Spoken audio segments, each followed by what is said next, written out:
So it has been a rough couple of weeks for Xbox, and this morning some other news broke that just continued the snowball, I would say, after Redfall, with that the 30 FPS announcement for consoles has been ongoing ever since. And it's been kind of rough for Microsoft in general because they haven't exactly been putting out big first party titles. They had a run of, it's like a year and a half.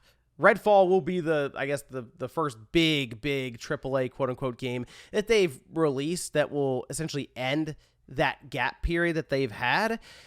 But a different title came up this morning that apparently missed expectations when it comes to revenue that was generated, and that is Hi-Fi Rush. Well, it got to the point where a person from Xbox even responded to this whole thing, and we're going to go over that here today. So if you guys enjoy this video, make sure you like it and subscribe if you're new here to the Spawnwave Plus channel. Let's head over here. This is posted up by Eurogamer, and the original story went up.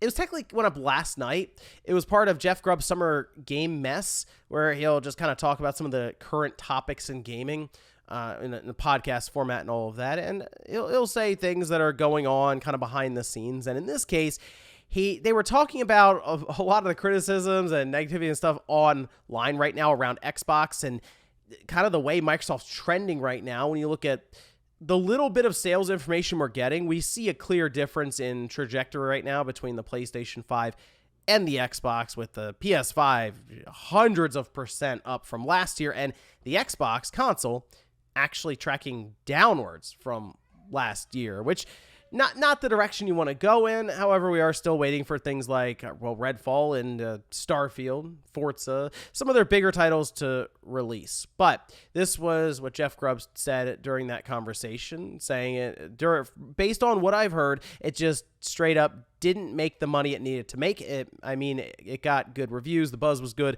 So where do you put the blame for something like that? Is it the price? Was it the shadow drop? Could it have sold more?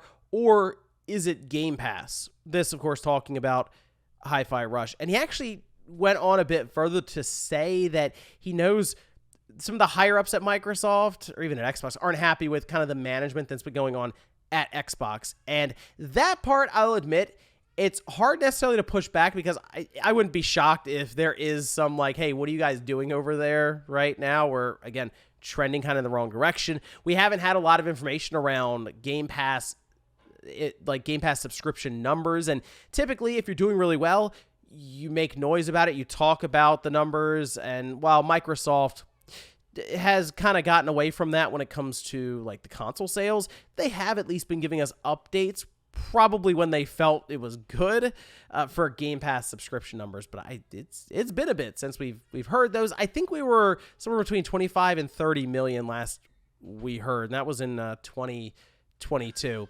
Anyway, as this story got out there, it of course blew up online. People were questioning the business model, the strategy of Microsoft. Is the day one release into Game Pass the correct method going forward, especially as we get into games that are more expensive than Hi-Fi Rush? I look at Hi-Fi Rush, and I'm sure many people do, as the AA game. It's not on like a big AAA title, and the price even, I would say, reflects that. But still, according to Jeff Grubb, it wasn't able to match up to the amount of revenue that was expected from someone within Microsoft. Well, Aaron Greenberg did take to Twitter as this, again, blew up online.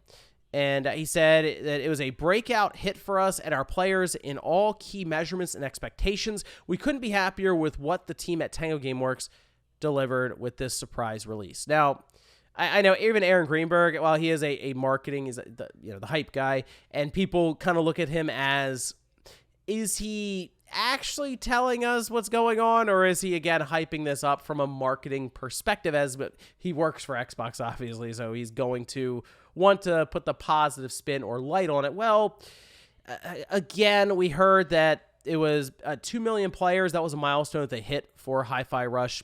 There was even part of that document that kind of addressed Bethesda and Tango Gameworks and stuff with Shinji Mikami working to depart. I don't think he's left yet, but he's at least working in that way, as I'm sure there's some loose ends in development that need to be tied up in all this.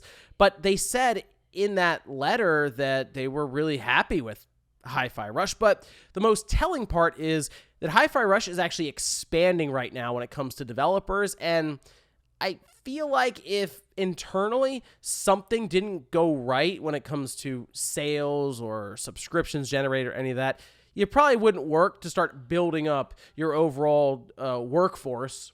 You would kind of trend away from that and look for places that maybe you can get a better game created, or at least in your mind, that would work to generate these subscriptions that you missed out on with Hi-Fi Rush. But I will admit, there is kind of a different feeling right now with Xbox. Like, this isn't the first time that people have been very critical of Xbox online. It's been fairly consistent for kind of years now, right?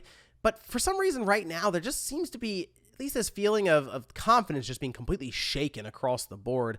At least that's what it looks like right now online. It, again, the social media and real life tends to be a bit different there, but it's no doubt seeing some of those sales charts and different things, and seeing some games just completely skip Xbox and people are left wondering why.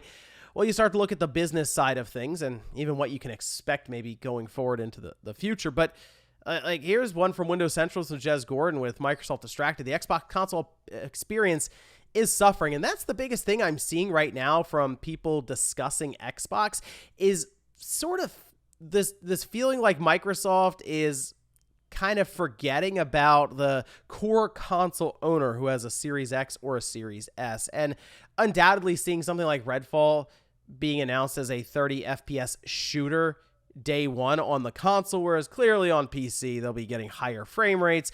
And then you also consider the fact that well, if you want to play online for Xbox, you got to pay, whereas the people who are going to be playing Redfall right alongside of them on PC are not paying to play online. And there's just a slew of other things that are being pointed out here when it comes to Microsoft's focus with the overall Xbox ecosystem. And I think that's a very important thing to remember, is the console that Microsoft has right now, or the two consoles, the Series X and S, are not their primary focus. It's kind of one part of this entire gaming ecosystem, even this entertainment ecosystem that they're building up. I mean, it's gotten to the point where people are creating posts on different forums or talking in podcasts or on social media and all this about Microsoft maybe exiting the hardware game and just going completely third party. After this acquisition of Activision Blizzard, they'll have plenty of studios. They can just put them all over different consoles out there in the marketplace. But I think that's very premature right now. I believe Microsoft is going to be sticking with their hardware for